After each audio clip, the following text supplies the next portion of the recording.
Hhayi, ngamaketha njengomuntu owayesephuma ekuqondisweni. Ngathi ngithi ngike ngiy'philise ngendlela eqondile.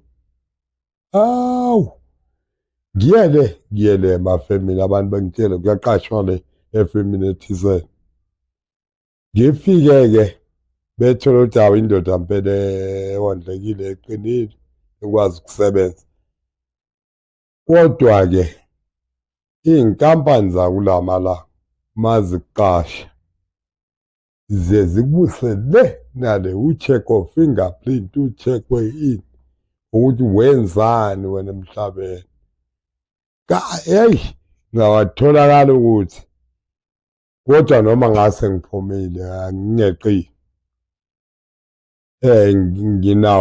Benginawo criminal record.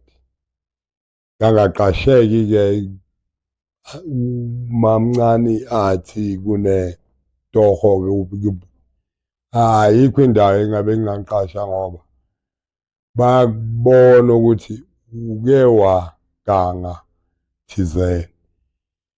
Kwenzeka-ke ukuthi umkhulu wayekade esebenzela eNdiya, Indiya lakhe laseThekwini. Umkhulu weza-ke nomsebenzi athi, hhayi wemshana, awusebenzi, unomfazi unayo yonke into la ekhaya, wangifunela itoho kunayito.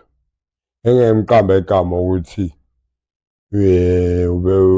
inkampani yakhe beyikephi. Wangiqasha-ke njengomuntu osasemncane. Ngayosebenza emoshadi yakhe.